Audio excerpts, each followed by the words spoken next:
Hi everyone, so for the people who missed me reading this piece today, I just figured I'd go ahead and re-record it. Meqvem. The veins of my hands pulsed under theirs. I felt the softness of Bramble's skin.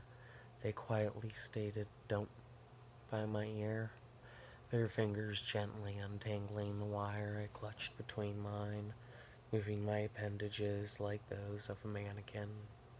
Breath wrapping around the back of my head, their cheek hovering an inch from mine.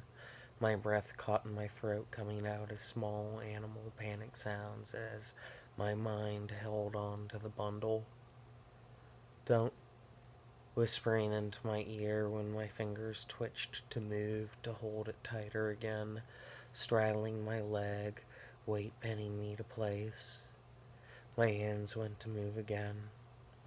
"Don't," they whispered, pressing more of their weight into me. With a final twist of my wrist, the wire came free and they took it into their own hands, where they molded it like dough into a small rat, setting it upon one of the cushions of the couch, where it immediately fled of its own accord, hopping down to the floor only to disappear into my inattention when Bramble pulled their weight back, sitting up and looking into my eyes while holding my wounded hands. They embraced my fingers with theirs and held mine close to their chest, then bringing them to their lips, the arch of their upper just another hug. I felt their electricity. The conveyor belts in my slaughterhouse stopped. Eyes closed, we were nuzzling each other's necks, my blood then moving to dry, turning into a shellac on my skin. The little red faux obsidian fragments brushed off. They bit my neck, my body convulsed. "Turn my blood to glass," I whispered in a brief chant by their ear. Their leg pressing into my crotch, they pulled me out of the bite and momentarily sat back up to make eye contact before advancing back in, close, teeth hovering over my cheek. "I'll make your horses gallop," Bramble growled in return. Something in the forest outside my slaughterhouse heaved upwards, followed by the sound of trees falling.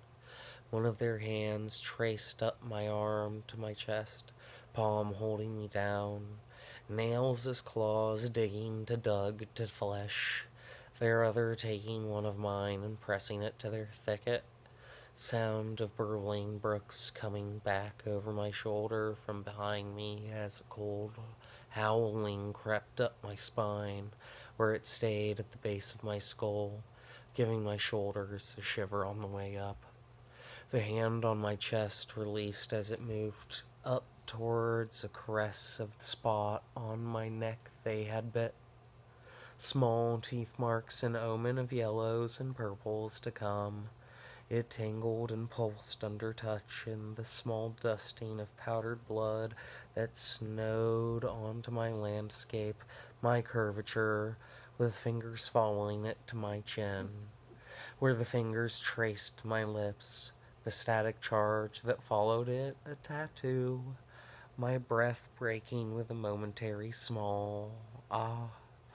It felt like they had entered my slaughterhouse with gas can in hand, the stairs of my entryway creaking at the presence of an arsonist usurper and hungry deed holder, their noxious fluid dripping down onto my concrete, seeping into my pores and cracks and making me drunk with the potential for fire.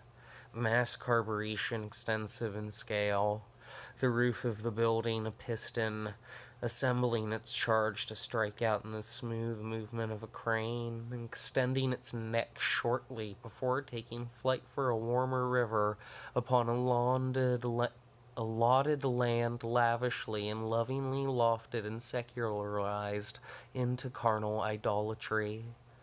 Their thumb pushed its way into my mouth, tracing the inside of my cheek, while their respective fingers and palm rested across the rest of my face before turning their whole hand at an angle.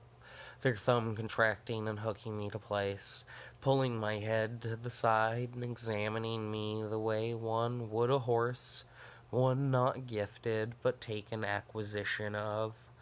A pitched, stuttered sound came from the back of my throat, where the pain is located, and wrapped around their fingers and wrist while they pinched gently, my eyes looking up to them pleadingly. Their hand let its grip go, and they withdrew, seemingly giving me my time to breathe. As they sat back, still pressing me to place, a gentle grinding motion that kept everything from becoming completely still, a more pleasant vertigo than most. The lull in action gave me time to unfocus a bit. "Are you all right?" I heard down the hallway between us, door at the end ajar.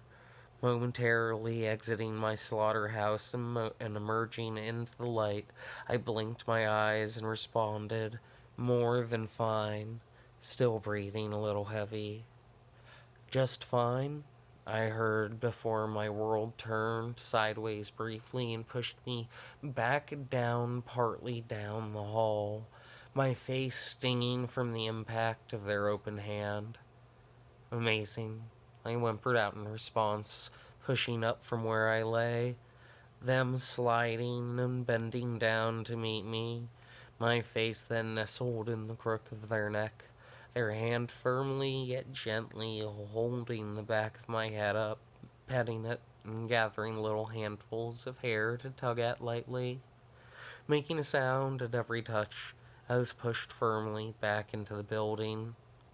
"Tell me you need me," Bramble said slyly into my ear, evoking yet another shiver. "I need you." I could hear the door lock behind me. So, that was it. That piece was called meqvem, and, I hope you enjoyed it. Thanks for listening.